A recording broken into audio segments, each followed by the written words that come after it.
ఇక BRS version ఏ విధంగా ఉందో వివరించేందుకు మా ప్రతినిధి నరేష్ లైవ్ ద్వారా సిద్ధంగా ఉన్నారు.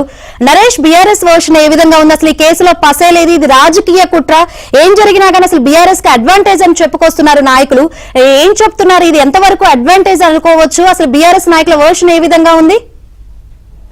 బీఆర్ఎస్ పార్టీకి సంబంధించినంత వరకు ఫార్ములా ఈ రేస్ కేసులో అసలు ఈ కేసులో ఎక్కడ కూడా అవినీతి జరగలేదు, ఒక్క పైసా కూడా అవినీతి జరగలేదు.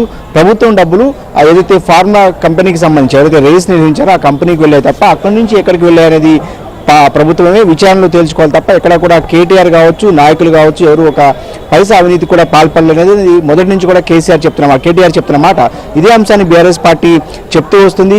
కక్షపూరితంగా అంటే ముఖ్యమంత్రి రేవంత్ రెడ్డి టార్గెట్ గానే బీఆర్ఎస్ నాయకులు కావచ్చు, క్యాడర్ కావచ్చు, అందరూ కూడా ఇదే అంశాన్ని ప్రస్తావిస్తూ వస్తున్నారు. కేవలం ముఖ్యమంత్రి రేవంత్ రెడ్డి రాజకీయ అంటే పొలిటికల్ ఇన్ఫ్లుయెన్స్ కేసు కానీ బీఆర్ఎస్ పార్టీ మొదటి నుంచి కూడా చూస్తుంది. అయినప్పటికీ కూడా బీఆర్ఎస్ పార్టీ కొన్ని అంశాలను ఖచ్చితంగా ఓవర్కమ్ చేయాల్సి ఉంటుంది. ఎందుకంటే గత ఏడాది కవిత ఈడీ ఏదైతే ఢిల్లీ లిక్కర్ స్కామ్ సంబంధించి ఆమె అటు ఢిల్లీ ఏదైతే జైలుకి వెళ్ళి వచ్చారు, తాజాగా ఇప్పుడు కేటీఆర్ మీద కేసు నమోదైంది. అటు ఏసీబీ కేసు నమోదు చేసింది. ఏసీబీ కేసు ఎఫ్ఐఆర్ ఆధారంగా ఈడీ కూడా కేసు నమోదు చేసిన నేపథ్యంలో వరుస విచారణను కేటీఆర్ ఎదుర్కోవడం కొంత బీఆర్ఎస్ పార్టీకి ఇబ్బందికరంగా మారింది. ఇప్పటికే బీఆర్ఎస్ పార్టీ అధినేత మాజీ ముఖ్యమంత్రి కేసీఆర్ దాదాపుగా 14 నెలలుగా పూర్తిగా ఆయన ఫామ్ హౌస్కే పరిమితమయ్యారు. ఎక్కడ కూడా ప్రజా సమస్యల మీద మాట్లాడటం లేదు. పార్టీని అన్ని తానే కేటీఆర్ చాలా కాలంగా నడిపిస్తూ వస్తున్నారు. దాదాపుగా ఒక 14 నెలల కాలంగా ప్రధాన ప్రతిపక్ష నాయకుడు పాత్ర పోషిస్తున్నారు. అందులో భాగంగానే ముఖ్యమంత్రి రేవంత్ రెడ్డి టార్గెట్గా కేటీఆర్ పదే కమెంట్స్ చేస్తున్నారు, పెద్ద ఎత్తున విమర్శలు కూడా చేస్తున్నారు.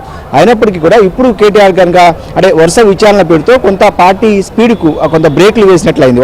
వాస్తవానికి ఈ నెలలో అనేక కార్యక్రమాలను బీఆర్ఎస్ పార్టీ తీసుకోవాల్సింది. ప్రజల్లోకి చాలా బలంగా పెద్ద ఎత్తున కాంగ్రెస్ పార్టీకి సంబంధించిన 6 గ్యారెంటీల అమలు కోసం పోరాటాలు చేయాలి కొత్త సంవత్సరాన్ని బీఆర్ఎస్ పార్టీ మొదట భావించింది. అయినప్పటికీ కూడా కేటీఆర్ అటు ఈ నెల 9వ తేదీన ఏసీబీ విచారణ ఎదుర్కొన్నారు, ఈరోజు ఈడీ విచారణ ఎదుర్కొన్నారు. మళ్ళా రేపు మాపో ఏసీబీ కూడా ఈరోజు సాయంత్రం కేటీఆర్కి మరొకసారి నోటీసులు సర్వ్ చేసే అవకాశం కనిపిస్తుంది. అంటే వరుస కేసుల నేపథ్యంలో కేటీఆర్ పూర్తిగా కేసులకే సమయం కేటాయిస్తే ఇటు పార్టీ నడిపించేది ఎవరన్నా చర్చ కూడా బీఆర్ఎస్ పార్టీలో సహజంగానే ఉత్పన్నమవుతుంది. ఈ నేపథ్యంలోనే కొంత ప్రభుత్వం స్ట్రాటజీగా ముందుకు వెళ్తుంది. దీన్ని ఓవర్కమ్ చేయాల్సిన అవసరం ఉందని బీఆర్ఎస్ వర్గాలు భావిస్తున్నాయి. అదేవిధంగా బీఆర్ఎస్ పార్టీ నాయకులు కూడా భావిస్తున్న పరిస్థితి. ఇంకొక వైపు గతంలో అనేక సార్లు కాంగ్రెస్ పార్టీకి సంబంధించి ముఖ్యంగా ముఖ్యమంత్రి రేవంత్ రెడ్డి మీద పదే బీఆర్ఎస్ పార్టీ అవినీతి ఆరోపణలు చేయడం, రేవంత్ రెడ్డి జైలుకి వెళ్ళొచ్చిన నాయకులుగా కూడా పదే ఆయన టార్గెట్గా చేసేవాళ్ళు ఇంతకుముందు. ఇప్పుడు కవిత ఈడీ కేసులో జైలుకి వెళ్ళొచ్చారు. ఢిల్లీ లిక్కర్ స్కామ్ సంబంధించి ఒకవేళ కేటీఆర్ కూడా అరెస్ట్ అయితే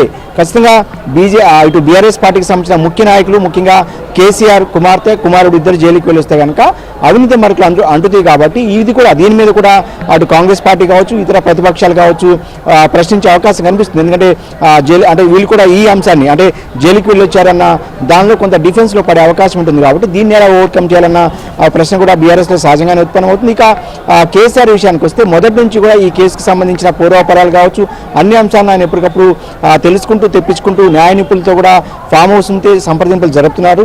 అదేవిధంగా క్యాడర్కు ముఖ్యంగా కేటీఆర్కు, హరీష్ రావుకు, కవిత లాంటి ముఖ్య నాయకులకు దిశానిర్దేశం కూడా చేస్తూ ముందుకు వెళ్తున్నారు. ఇంకొక వైపు ఈరోజు విచారణ అంటే ఈరోజు పంపించినప్పుడు కూడా మళ్ళీ ఖచ్చితంగా కేటీఆర్ ఈ కేసుకు సంబంధించి విచారణను ఎదుర్కోవాల్సి ఉంటుంది. ఖచ్చితంగా ఏదో ఒక రోజు అరెస్ట్ తప్పదన్న సంకేతాలు కూడా బీఆర్ఎస్ పార్టీలోనే సహజంగానే చాలా కాలంగా కేటీఆర్ జైలుకి వెళ్ళడం ఖాయమన్న ఒక మానసికంగా వాళ్ళంతా కూడా క్యాడర్ సిద్ధమైపోయిన పరిస్థితి. ఒకవేళ అరెస్ట్ అయ్యి జైలుకి వెళ్తే పార్టీ పరంగా ఎలాంటి కార్యక్రమాలు తీసుకోవాలి, ఎలా ప్రజల్లోకి వెళ్ళాలి, ఎలా రేవంత్ రెడ్డి సర్కార్ను బద్నాం చేయాలంటే ఈ అంశానికి సంబంధించి ముఖ్యంగా వాంటెడ్గానే తనను అంటే కేటీఆర్ను జైలుకు పంపించారన్న అంశాన్ని తీసుకుని ప్రజల్లోకి వెళ్ళడం ఒకవైపు అయితే న్యాయస్థానంలో పోరాటం ఇంకొక వైపు. సో ఈ అన్ని అంశాల మీద అయితే బీఆర్ఎస్ పార్టీలో చర్చ జరుగుతుంది. ప్రస్తుతం బీఆర్ఎస్ పార్టీలో నాయకులంతా కూడా ఇక్కడే ఉన్నారు. ఉదయం దాదాపుగా 9 గంటల ప్రాంతానికి అందరూ కూడా తెలంగాణ భవన్కి చేరుకున్నారు. ఇక్కడ నుంచి ఈడీ విచారణను ఎప్పటికప్పుడు తెలుసుకునే ప్రయత్నం నాయకులు చేస్తున్నారు. ఇంకొక వైపు హరీష్ రావు ముఖ్య నాయకుడుగా ఉన్నారు. ఆయన కూడా ప్రస్తుతం ఈ కేసు సంబంధించి అంటే హైదరాబాద్లో లేనప్పటికీ కూడా ఎప్పటికప్పుడు ఈ కేసుకు సంబంధించిన వ్యవహారాన్ని తెలుసుకుంటూ అయితే బీఆర్ఎస్ పార్టీ నాయకులు ప్రస్తుతం తెలంగాణ భవన్లో